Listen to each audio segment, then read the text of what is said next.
Salatullah, salamullah. Bismillahirrahmanirrahim. Assalamualaikum warahmatullahi wabarakatuh.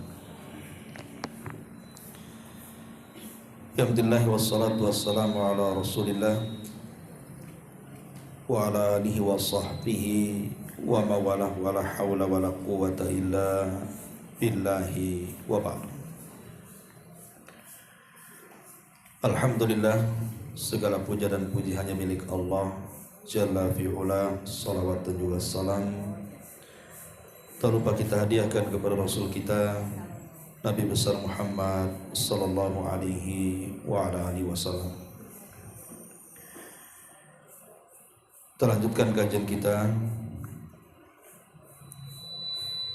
masih membahas kitab Bulughul Maram, dan kita masuk pada bab salatil kusyuf, salat gerhana. Ma'asyiral muslimat yang dimuliakan Allah Subhanahu wa taala, bicara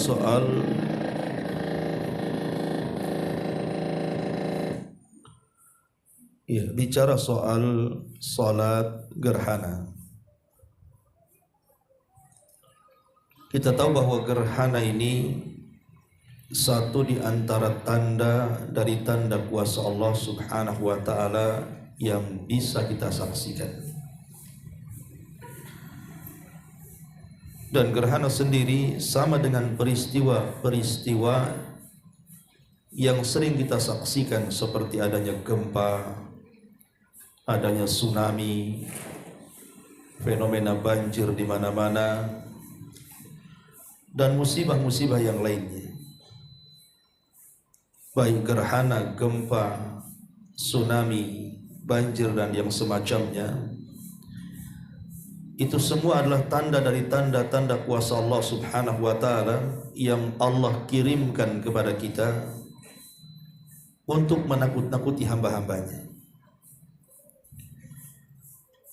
Dan Allah Subhanahu wa taala isyaratkan di dalam surah Al-Isra ayat 59, ketika Allah Subhanahu wa taala berbicara tentang kaum Tsamud. Allah mengatakan, wa ma mana'ana an nursila bil ayati illa an kadzdzaba bihal awwalun wa atayna thamuda naqata mubashshiratan fadhalamu biha wa ma nursilu bil ayati illa takhwifa. Dan sekali-kali tidak ada yang menghalangi kami untuk mengirim kepadamu tanda-tanda kuasa kami, melainkan karena tanda-tanda itu telah didustakan oleh orang-orang terdahulu. Dan telah kami berikan kepada Tsamud unta betina sebagai mukjizat yang dapat dilihat, tetapi mereka menganiaya unta betina itu, dan tidaklah kami memberikan tanda-tanda itu melainkan untuk menakut-nakuti. Dari sini kita tahu bahwa apabila Allah Subhanahu wa taala mengirim sebuah tanda-tanda, ketahuilah itu terkadang menjadi sinyal bagi kita bahwa akan terjadi sesuatu. Makanya umumnya kita lihat, kalau sudah terjadi gerhana, itu biasanya ada saja musibah. Kita bisa saksikan negeri kita ini. Kalau malam ini terjadi gerhana, entah beberapa minggu atau bulan setelahnya itu pasti banyak musibah. Entah ada banjir, entah ada gempa, macam-macam musibah. Karena boleh jadi ketika Allah Subhanahu wa taala mengirim sinyal untuk menakut-nakuti hambanya, hamba pula tak takut. Sehingga karena mereka tidak takut, akhirnya Allah Subhanahu wa taala kirim tanda yang lainnya. Makanya di sini dengan tegas Allah mengatakan, wa ma nursilu bil ayati illa takhwifa. tidaklah kami mengirimkan tanda-tanda itu kecuali dalam rangka untuk menakut-nakuti hambanya. Ma'asyiral muslimat yang dimuliakan Allah Subhanahu wa taala, banyak pelajaran yang harusnya dipetik pada setiap gerhana yang ada pada negeri kita ini. Karena gerhana ini kalau di zaman Rasul itu kan lama baru terjadi, terkadang 10 tahun sekali baru terjadi. Tetapi makin ke sini hampir tiap tahun terjadi gerhana, sehingga muncul tanda tanya, kenapa gerhana itu semakin sering terjadi? Inilah yang nanti kita akan ambil ibrah dan pelajaran setelah kita baca hadis daripada Mughirah ibn Syu'bah, baru kita jelaskan tentang faedah dan juga ibrah pelajaran dari terjadinya gerhana. Kita baca dulu hadisnya. Anil Mughirah ibn Syu'bah radhiyallahu anhu qala, dari sahabat Mughirah ibn Syu'bah radhiyallahu anhu, dia mengatakan, in kashafatis syamsu ala ahdi Rasulillah sallallahu alaihi wasallam yauma mata Ibrahim. Telah terjadi gerhana matahari di zaman Nabi sallallahu alaihi wasallam saat meninggalnya Ibrahim, putra Nabi sallallahu alaihi wasallam. Faqala an-nas, maka manusia pun banyak yang berbicara, in kashafatis syamsu li mauti Ibrahim, jangan-jangan terjadinya gerhana itu karena kematian Ibrahim putra Nabi. Faqala Rasulullah sallallahu alaihi wasallam, maka Nabi sallallahu alaihi wasallam bersabda, inna syamsa wal qamara, sesungguhnya matahari dan bulan, ayatani min ayatillah, keduanya adalah tanda-tanda dari tanda-tanda kekuasaan Allah. La yankashifani li mauti ahadin wala li hayati, di mana gerhana matahari dan bulan itu muncul bukan karena kematian seseorang atau bukan lahirnya seseorang. Fa idza ra'aitumuhuma, kalau kalian melihat gerhana keduanya, fad'ullaha, pertama berdoalah kepada Allah, wa sallu, dan salatlah, hatta tankashifa, sampai gerhana itu terbuka. Dalam riwayat hatta tanjali, sampai kondisinya menjadi terang benderang. Walil Bukhari, dan juga dalam riwayat Bukhari dari hadis Abi Bakrah radhiyallahu an, Rasul mengatakan, fasallu wad'u hatta yukshafa ma bikum, salatlah dan berdoalah sampai tersingkap untuk kalian. Ma'asyiral muslimat yang dimuliakan Allah Subhanahu wa taala, banyak ibrah dan pelajaran yang kita akan petik dari hadis Mughirah ibn Syu'bah ini. Tadi saya sudah jelaskan bahwa gerhana ini adalah salah satu tanda dari tanda-tanda kuasa Allah Subhanahu wa taala yang Allah kirimkan untuk menakut-nakuti kita sebagai hamba-hambanya.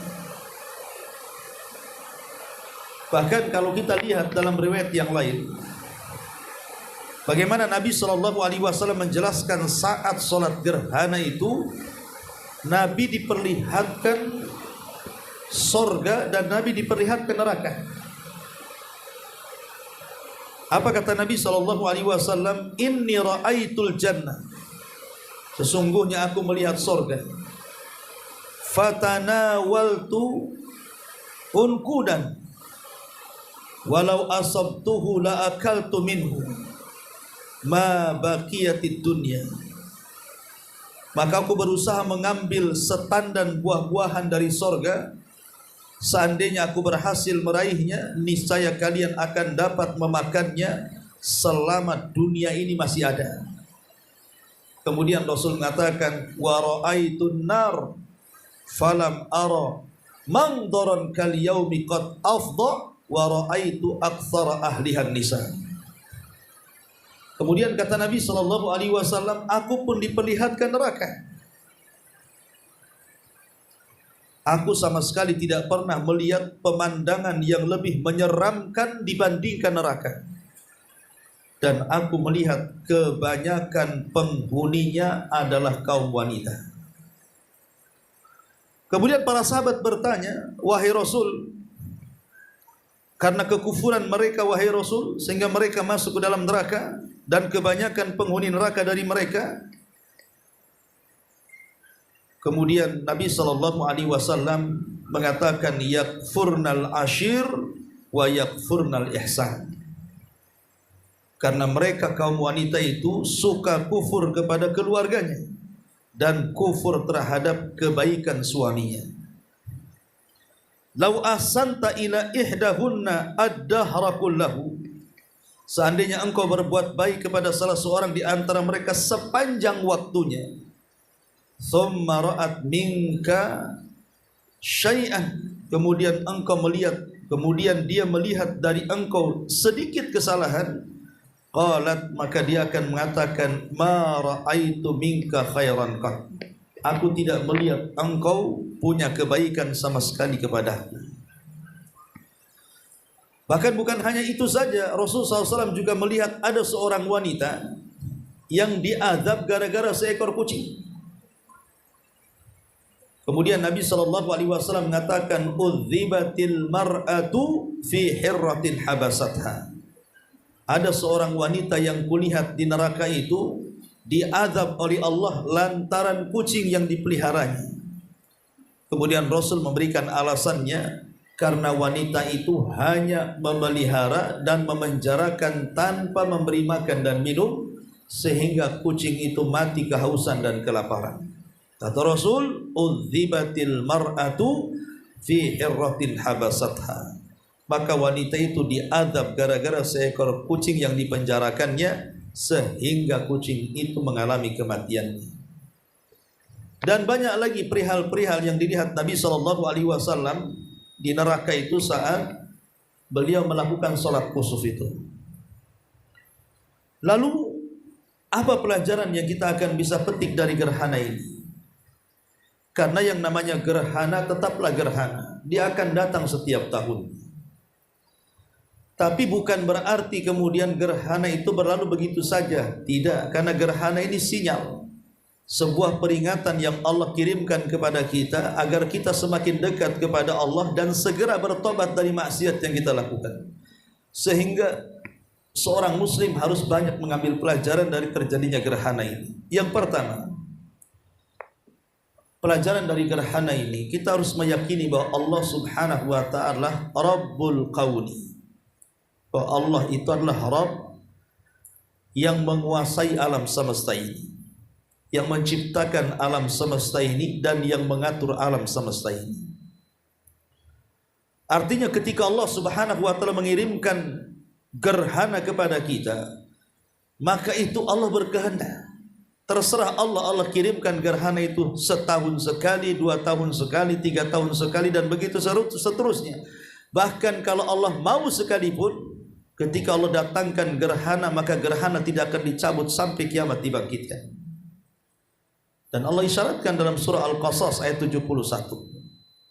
Allah mengatakan, Qul ara'aytum in ja'alallahu 'alaikumul laila sarmadan ila yaumil qiyamah man ilahun ghairullah ya'tikum bidiya'in afala tasma'un.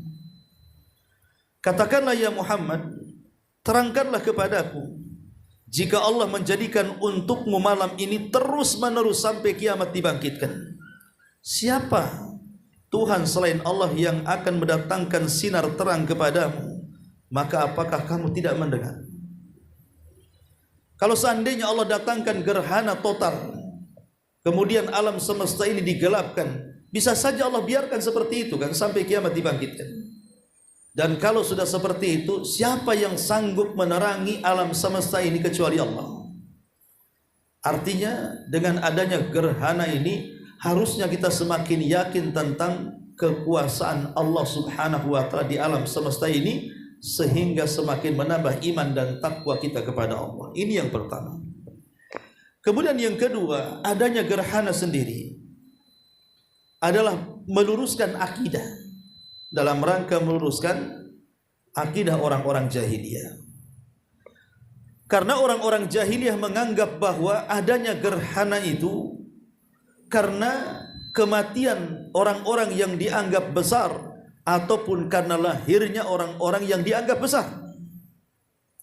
Makanya saat gerhana matahari itu bertepatan dengan wafatnya putra Nabi sallallahu alaihi wasallam Ibrahim.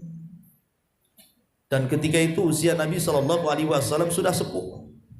Allah takdirkan dia punya keturunan dari budaknya Maria Al-Qibtiyah. Kemudian diberi nama Ibrahim. Kenapa diberi nama Ibrahim? Karena teringat kakek buyutnya Ibrahim, di mana Ibrahim pernah menikahi seorang wanita dari Mesir juga. Siapa? Siti Hajar. Maka Maria Qibtiyah juga sama-sama orang Mesir. Karena Maria Qibtiyah itu hadiah daripada Raja Muqawqus. Ketika Rasulullah SAW mengirimkan surat kepada Raja Muqawqus untuk masuk Islam, tetapi Raja Muqawqus tidak mau masuk Islam tapi menghargai suratnya. Bahkan menghadiahi dua orang budak, pertama namanya Sirin, yang kedua namanya Maria Al-Qibtiyah. Kemudian Sirin dihadiahkan kepada juru bicara Nabi SAW Hasan ibn Thabit, dan Maria diambil sendiri, kemudian digauli Rasul, kemudian hamil, lahirlah putra terakhir beliau namanya Ibrahim. Teringat dengan Nabi Ibrahim alaihi salam. Tapi sayang usia Ibrahim tidak lama, sama dengan anak-anak laki-laki Rasul sebelumnya. Di waktu bayi sudah meninggal dunia. Qasim meninggal dunia di waktu bayi, kemudian Abdullah juga meninggal dunia di waktu bayi. Salah satunya juga Ibrahim meninggal dunia di waktu bayi di usia 1 tahun 8 bulan. Itu lagi lucu-lucunya. Tetapi begitulah Allah Subhanahu wa taala takdirkan bahwa Nabi itu tidak punya anak laki-laki yang hidup sampai dewasa. Kenapa? Karena kebiasaan para nabi, kalau punya anak laki-laki dan hidup sampai dewasa, biasanya dia akan jadi nabi. Seperti Nabi Dawud punya anak Nabi Sulaiman. Kemudian Nabi Ishak punya anak Nabi Yakub. Dan begitu seterusnya. Umumnya para nabi itu kalau punya anak laki-laki dan tumbuh sampai dewasa, nanti jadi nabi juga. Sementara Nabi SAW mengatakan, la nabiyya ba'di, tidak ada nabi sesudahku. Maka hikmah kenapa Nabi SAW tidak punya anak laki-laki yang hidup sampai dewasa, karena perkara ini. Allah takdirkan seperti itu. Lah saat Ibrahim meninggal dunia itu bertepatan dengan gerhana matahari total. Ibu bisa saksikan bagaimana kalau terjadi gerhana matahari total.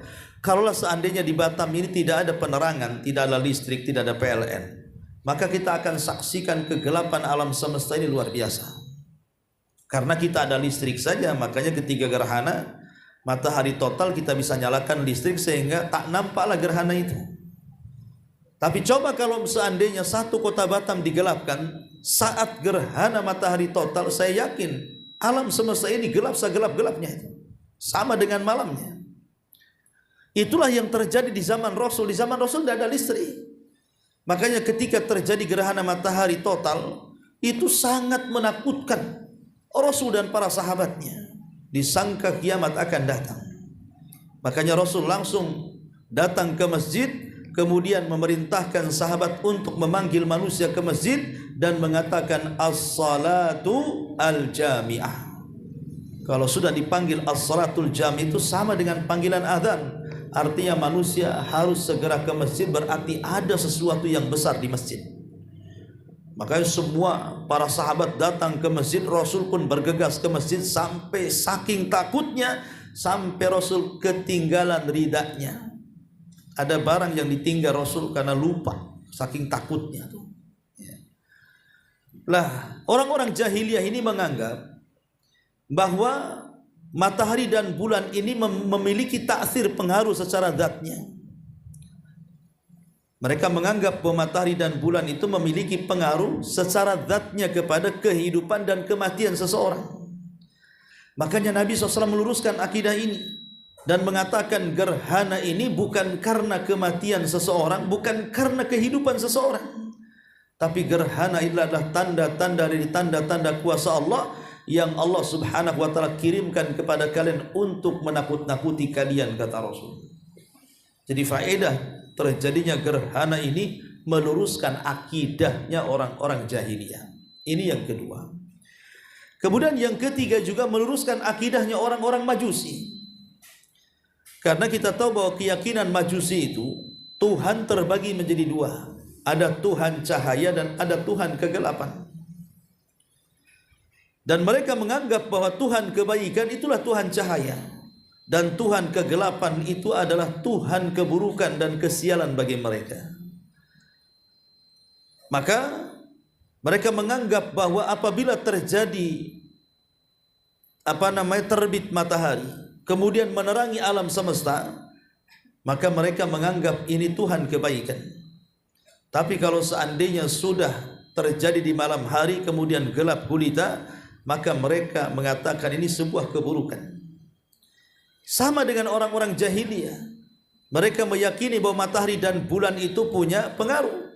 Makanya kenapa Allah Subhanahu wa taala bantah dalam surah Fussilat ayat 37, wa min ayatihi lailu wan nahar wasyamsu wal qamar la tasjudu lisyamsi wala lil qamar wasjudu lillahi alladzi khalaqahunna in kuntum iyyahu ta'budun.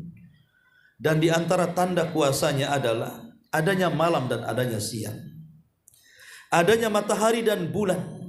Janganlah kalian menyembah matahari, juga jangan kalian menyembah bulan, tapi sembahlah Allah yang menciptakan matahari dan bulan jika engkau betul-betul menyembah Allah Subhanahu wa taala.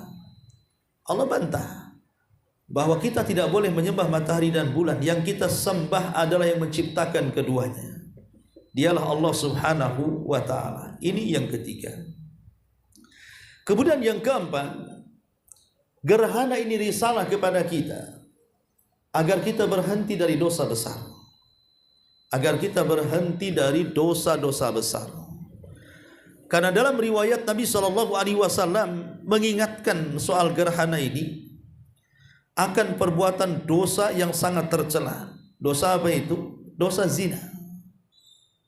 Apa kata Nabi SAW? Ya ummata Muhammadin. Ini dalam salah satu khutbahnya, khutbah gerhananya itu. Ya ummata Muhammadin, wallahi ma min ahadin aghyar minallah an yazniya abdahu aw tazniya amatahu. Ya ummata Muhammadin law ta'lamuna ma a'lamu la dhahiktum qalilan wa la bakaitum katsira. Apa kata Rasul? Wahai umat Muhammad, demi Allah, tidak ada seorang hamba, tidak ada seseorang yang lebih cemburu daripada Allah jika hamba laki-lakinya atau hamba perempuannya berzina.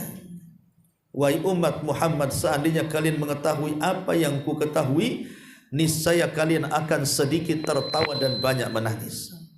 Rasul mengingatkan tentang perbuatan zina, bahwa zina itu perbuatan yang sangat tercela. Termasuk tadi Nabi SAW mengingatkan soal kufurnya seorang istri kepada suami. Termasuk juga Nabi mengingatkan soal orang yang memelihara binatang kemudian menyiksanya dan hingga mengalami kematiannya. Dan itu isyarat-isyarat dari Allah Subhanahu wa taala lewat lisan Rasul dalam salat gerhana ini, bahwa kita harus berhati-hati dari dosa besar. Jangan sampai gerhana ini kemudian tidak menghentikan kita dari dosa besar. Karena biasanya sudah saya katakan, selesai gerhana ini kalau manusia tidak kembali kepada Allah, umumnya akan banyak musibah di negeri kita itu. Ini yang keempat. Kemudian yang kelima dari gerhana ini apa? Dari gerhana ini ada isyarat tentang bahwa gerhana ini menunjukkan telah dekatnya atau semakin dekatnya kiamat dengan kita. Karena gerhana sendiri salah satu tanda dari tanda-tanda kiamat. Perhatikan sebuah hadis. Hadis ini diriwayatkan dari seorang sahabat namanya Sahal ibn Sa'ad, bahwa Nabi SAW bersabda, sayakunu fi akhir zaman khasfun wa qadhfun wa maskhun. Qila ya Rasulullah wa mata dzalika? Faqala an-nabiy sallallahu alaihi wasallam idza dhaharatil ma'azif wal qainah wastuhillatil khumur. Kata sahabat Sahal ibn Sa'ad, dia menuturkan bahwa Nabi sallallahu alaihi wasallam bersabda, di akhir zaman kata Rasul, atau akan datang zamannya kata Rasul, nanti akan ada peristiwa di pertama akan terjadi khasfun. Khasfun ini, tapi kalau diarahkannya khasfun itu, artinya kata Rasul nanti di akhir zaman akan banyak gerhana dan akan banyak gempa. Kemudian yang kedua wa qadfun. Qadfun, di mana manusia akan dilempari bebatuan, hujan batu dengan gunung meletus. Kita lihat kalau terjadi gunung meletus itu kan, batu itu dihujani di atas atap-atap rumah manusia. Kemudian juga yang ketiga, diubahnya wajah manusia menjadi buruk, atau wajah manusia seperti wajah hewan. Ya, bisa dimaknai hakikat, bisa dimaknai majaz. Artinya hakikat, ya boleh jadi ada orang yang dirubah wajahnya seperti binatang, seperti yang diceritakan oleh Imam Ibnu Hazm di zamannya. Ketika Nabi Shallallahu Alaihi Wasallam melarang tidak boleh kita ini mendahului imam dalam gerakan, sebab kalau dilakukan maka akan Allah robah wajahnya dengan wajah keledai. Tiba-tiba di zaman Imam Ibnu Hazm ini ada seseorang yang mengkritik hadis ini. Mana mungkin Allah mengganti wajahku hanya gara-gara mendahului imam, katanya. Dipraktekkan sama dia. Akhirnya ketika dipraktekkan betul-betul dia mendahului gerakan imam dalam sholat, selepas sholat Allah robah wajahnya dengan wajah keledai. Itu terjadi di zaman Imam Ibnu Hazm rahimahullahu taala. Atau yang dimaksud dirobah di sini ya karakternya, akhlaknya, kelakuannya. Dan itu yang mungkin banyak terjadi. Badannya manusia tapi kelakuannya seperti binatang kan. Dan itu yang banyak. Ya, banyak manusia berkelakuan binatang, dan itu akan terjadi di akhir zaman. Ketika sahabat bertanya, dan kapan itu terjadi wahai Rasul, peristiwa-peristiwa itu? Maka Nabi Shallallahu Alaihi Wasallam mengatakan, kalau sudah banyak tersebar alat-alat musik, kemudian banyaknya biduan-biduan wanita, dan dihalalkannya minuman-minuman keras. Perhatikan di sini Nabi Shallallahu Alaihi Wasallam mengatakan, sayakunu fi akhir zaman. Nanti akan dekat-dekat zaman kiamat itu, akan di akhir zaman akan terjadi banyak peristiwa. Salah satunya khosfun. Khosfun itu artinya, saya katakan kalau diarahkan ke langit artinya banyak gerhana, entah gerhana matahari atau bulan, atau kalau diarahkan ke bumi artinya banyak gempa. Dari sini kita tahu bahwa gerhana ini tanda dari tanda-tanda dekatnya kiamat. Kemudian yang nomor 6 juga, terjadinya gerhana ini bahwa kita sedang diperingatkan. Dengan adanya gerhana ini kita sedang diperingatkan. Itu rutinitas setiap tahun atau 2 tahun sekali datang, sehingga tidak ada apa-apa, itu hanya sekedar perputaran alam semesta saja. Tidak, ini ada indharia di sini. Allah sedang memberikan peringatan.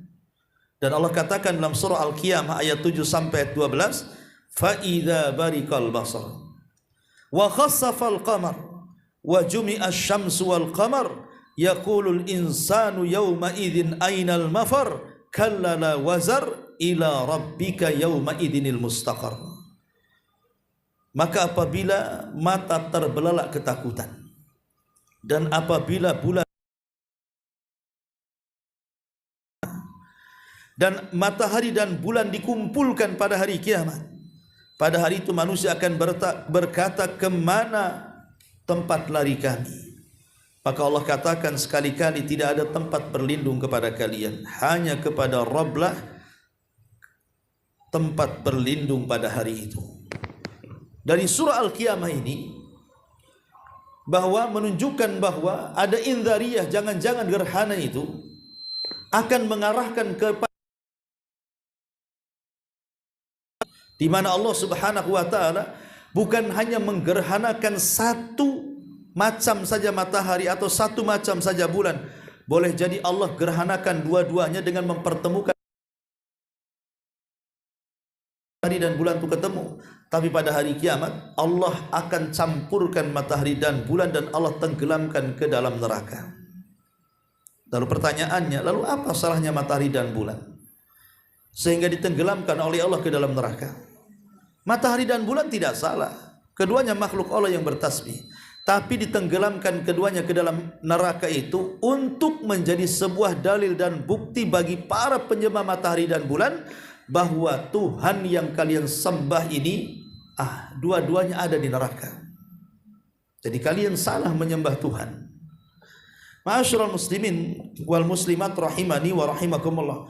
Kemudian juga yang ke-7 di antara ibrah dan pelajaran dari gerhana ini, bahwa kalau seandainya gerhana ini adalah tanda dari tanda-tanda muqaddimah kiamat besar, berarti terancamlah nyawa-nyawa kita di situ. Kita harus berpikir apa yang kita siapkan setelah kematian kita. Inna fi dzalika la ayat liman khafa adzabal akhirah. Oh, terkadang gerhana itu bisa jadi tanda-tanda bagi orang yang takut akan azab akhirat. Makanya kalau orang beriman, pasti dia ketika ditakut-takuti oleh Allah, pasti dia takut.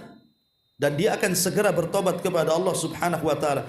Makanya kalau kita lihat, ma'asyiral muslimat yang dimuliakan Allah Azza wa Jalla, amalan-amalan yang diperintahkan saat terjadi gerhana itu, semua amalan itu berkaitan dengan apa? Dengan perkara-perkara yang bisa mencegah azab. Amalan-amalan yang dianjurkan saat terjadi gerhana itu hampir semuanya itu bicara tentang amalan-amalan yang bisa mencegah azab Allah Subhanahu wa taala. Pertama, salat. Nabi SAW mengatakan atau dikisahkan oleh sahabat Nabi SAW, kana Nabi SAW idza hazabahul amru fazi'a ila shalah. Nabi ini kalau ada urusan yang sangat pelik sekali, tidak bisa diselesaikan, sangat membingungkan, stres, maka Nabi SAW langsung sholat untuk minta solusi kepada Allah Azza wa Jalla. Karena sholat ini salah satunya juga menghilangkan kesulitan, menghilangkan musibah. Artinya dengan sholat juga bisa mencegah adab Allah Subhanahu wa ta'ala. Ini yang pertama. Yang kedua, sedekah. Amalan saat gerhana kan sedekah, dan sedekah itu bisa meredam murka Allah Subhanahu wa ta'ala. Apa kata Nabi SAW?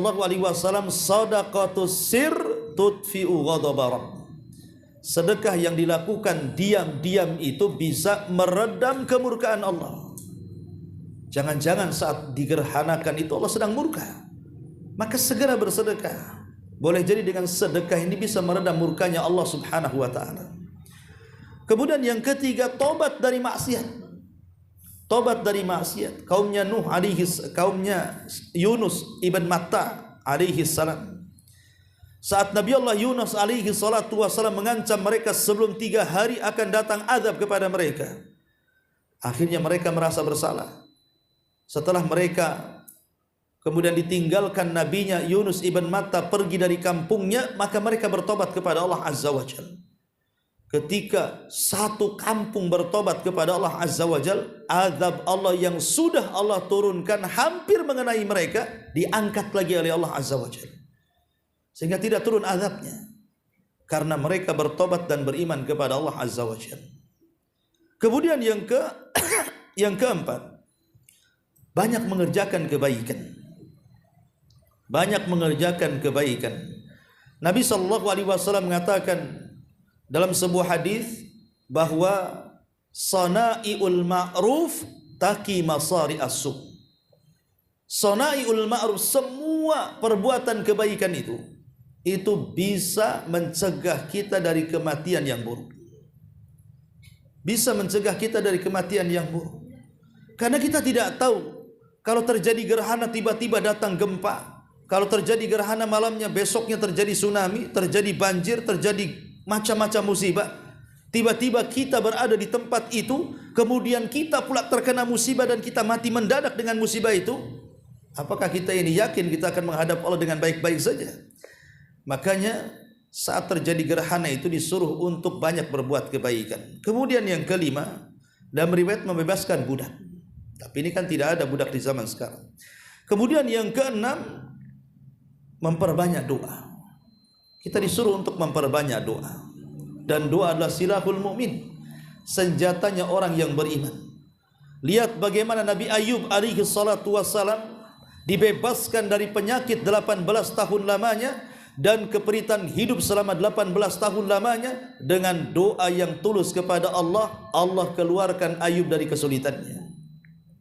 Lihat pula Nabi Nuh alaihi salatu wassalam yang diombang-ambing, dipontang-panting dengan ombak yang sangat besar. Kalau bukan karena Allah kemudian doa Nuh, tentu Nuh tidak akan selamat. Tapi Nuh berdoa dengan ikhlas, akhirnya kapalnya disandarkan di Bukit Judil Irak dengan selamat. Dan begitulah doa itu. Makanya sering saya katakan bahwa terkadang tidak ada yang tahu nilai sebuah doa kecuali para nabi dan orang-orang yang mengikuti. 7. Memperbanyak istighfar. Memperbanyak istighfar ini juga salah satu bentuk di mana istighfar ini bisa menghalangi azab Allah. Wa ma kunna mu'adzibina hatta, dalam sebuah ayat itu, wa ma kana Allahu mu'adzibahum wa anta fihim wa ma kana Allahu mu'adzibahum wa hum yastaghfirun, dalam Al-Qur'an. Wa ma kana Allahu liyu'adzibahum wa anta fihim wa ma kana Allahu mu'adzibahum wa hum yastaghfirun. Allah tidak mungkin mengadab sebuah kaum kalau engkau wahai Muhammad berada di tengah-tengah mereka. Dan Allah tidak mungkin mengadab sebuah kaum kalau kaum itu senantiasa istighfar. Artinya bahwa orang aman dari azab Allah itu disebabkan dua perkara. Pertama, adanya nabi yang hidup di tengah-tengah kita. Yang kedua, adanya orang yang beristighfar yang hidup di tengah-tengah kita. Dan hari ini yang satu sudah hilang. Sebab keamanan dari azab Allah satu sudah hilang dengan meninggalnya Nabi. Nabi tidak ada lagi di tengah-tengah kita, tapi masih tersisa satu. Apa itu? Istighfar.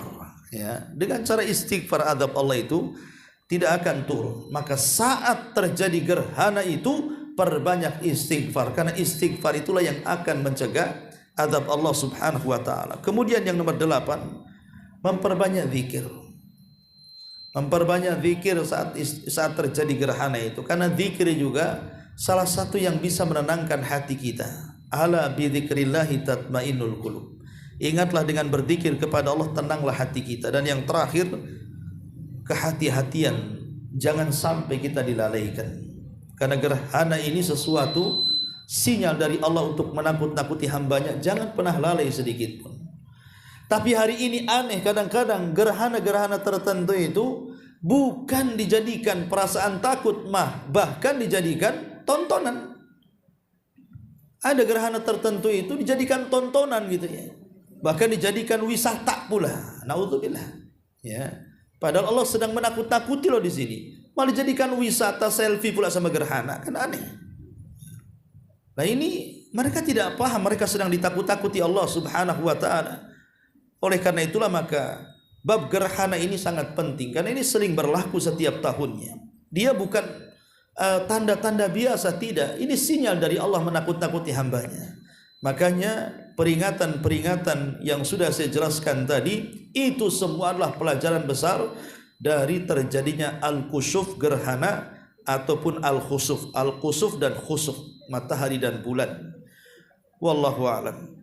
Ini diantara ibrah dan faedah dari hadis Al-Mughirah ibn Syu'bah radhiyallahu anhu. Makanya di sini Nabi SAW saat terjadi gerhana itu, kebetulan memang Ibrahim meninggal dunia. Maka manusia mengatakan inkashafati syamsu limauti Ibrahim, katanya. Jangan-jangan matahari ini, karena begini Bu, selama Rasul di Mekah tidak pernah terjadi gerhana. 13 tahun Rasul di Mekah berdakwah itu tidak pernah terjadi gerhana. Baru setelah hijrah ke Madinah, itu pun di akhir-akhir hayat dia, sudah 20 tahun lewat itu, baru terjadi gerhana. Makanya sangat menakutkan karena gerhananya itu jarang-jarang gitu ya. Sekali terjadi gerhana total pula, apa enggak menakutkan? Sampai Nabi SAW saat sholat tubuh, dalam riwayat Nabi SAW sampai mundur ke belakang, sahabat ikut mundur, semua manusia mundur sampai kepada seperempuan. Kemudian Nabi maju lagi. Ya, itu saking ketakutannya Nabi SAW sampai Rasul mundur itu kaget. Sahabat ikut kaget juga. Bahkan Nabi SAW itu melaksanakan sholat gerhana itu dengan sholat yang belum pernah terjadi kaifiyahnya. Sehingga sahabat heran. Bayangkan, sahabat ini sudah 20 tahun lebih bersama Rasul. Ia melaksanakan sholatnya, gerakan-gerakan bacaannya ya begitulah sholat. Tapi setelah terjadi gerhana, sahabat heran, kok sholatnya aneh? Karena gerakannya beda dengan sholat-sholat sunnah yang lainnya gerhana ini. Di mana dalam satu rakaat itu rukunya 2 kali, sujudnya 2 kali, itu masalahnya. Sementara dalam sholat-sholat sunnah kan biasa-biasa saja kan sholatnya kan. Nah, sehingga sahabat kemudian mengalami keheranan yang luar biasa. Kenapa Rasul sampai melakukan seperti itu sholatnya? Ini kan gharib, aneh gitu sholatnya. Rupanya dengan keanehan sholat Nabi SAW ini menunjukkan bahwa gerhana ini bukan peristiwa biasa. Ini peristiwa luar biasa, sampai sholatnya saja dirubah oleh Nabi. Dari yang tadinya 1 ruku jadi 2 ruku, yang tadinya dari 1 sujud dari 2 sujud jadinya. Nah, ini kan sebenarnya orang itu kalau paham dengan peristiwa-peristiwa ini akan takut ketika terjadi gerhana baik matahari ataupun bulan. Kemudian kata Rasul, inna syamsa wal qamar ayatani min ayatillah. Ingat, matahari dan bulan itu tanda dari tanda-tanda kuasa Allah. La yang kashifani li mauti ahadin wala li hayati. Keduanya tidak mungkin terjadi gerhana karena kematian atau karena kehidupan seseorang. Karena sekali lagi bahwa ada manusia itu yang kata Nabi SAW di pagi hari beriman, sore hari dia pula kafir. Di sore hari dia beriman, pagi pula kufur.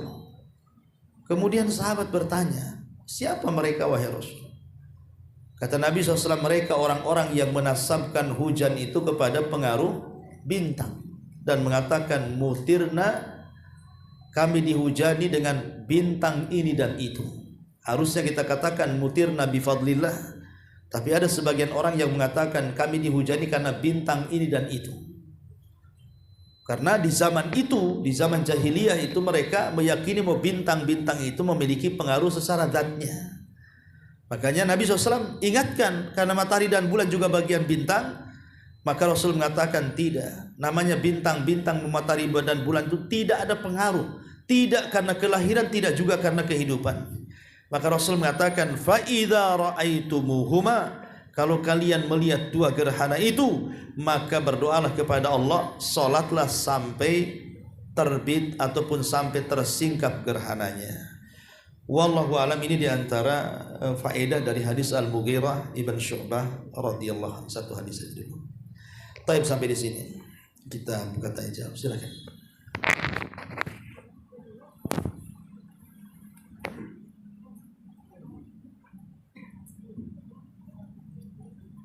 Assalamualaikum warahmatullahi wabarakatuh. Waalaikumsalam. Ana ingin bertanya, yang tadi Ustaz katakan ketika Nabi di Mekah itu tidak ada gerhana ya, dan adanya di Madinah itu pun di akhir-akhirnya. Nah, kira-kira kita udah tahu katanya gerhana itu adalah tanda-tanda azab. Kira-kira apa yang terjadi ketika di antara itu tadi Ustaz?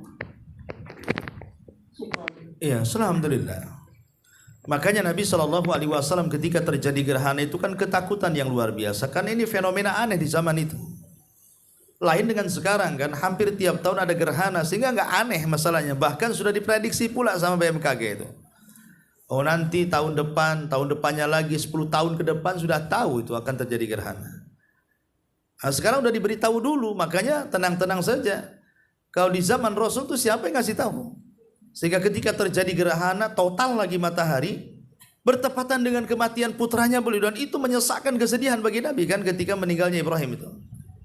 Sampai Rasul menangis 3 hari loh. Makanya orang mengira bahwa jangan-jangan gerhana ini karena kematian Ibrahim. Karena Rasul kan sedih.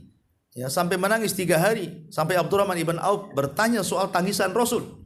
Kemudian Rasul mengatakan, ya Abdurrahman, yang namanya mata ini bisa menangis, hati ini bisa bersedih, dan perpisahanku dengan Ibrahim menyesakkan dada. Tapi saya akan berusaha untuk tidak mengucapkan sesuatu kecuali apa yang Allah ridhoi saja. Sehingga melihat kondisi Rasul yang memang sedang terpukul dengan kematian Ibrahim, ditambah-tambah ada gerhana. Akhirnya para sahabat menyangka jangan-jangan gerhana ini karena kematian. Coba kalau sebelumnya ada gerhana, tentu Rasul dan para sahabat tidak mungkin berdialog seperti ini. Kalau pernah terjadi gerhana sebelumnya kan. Tapi itulah gerhana pertama tuh yang dialami oleh Rasul dan para sahabat di Madinah. Makanya Nabi SAW langsung menganjurkan untuk banyak-banyak beramal soleh di situ. Takut terjadi apa-apa. Disuruh berdoa, disuruh berzikir, disuruh istighfar, disuruh untuk berbuat baik, disuruh untuk banyak-banyak bertasbih dan begitu seterusnya. Supaya apa manfaatnya? Karena amalan-amalan ini yang mencegah azab Allah. Rasul khawatir terjadi azab, makanya Rasul merintahkan untuk banyak beramal seputar amalan ini. Dan memang kita saksikan, saya selalu memantau di negeri kita ini 10 tahun ke belakang ini, kalau malamnya terjadi gerhana mesti ada musibah setelahnya. Saya perhatikan di negeri kita ini. Ini malam terjadi gerhana bulan nih. Nanti entah sebulan setelahnya, 2 bulan setelahnya, ada saja entah daerah mana kebanjiran, daerah mana terjadi gempa, daerah mana terjadi wabah, ada saja itu. Ya mungkin kalau kita renungkan, ya boleh jadi ketika Allah menakut-nakuti kita tidak takut.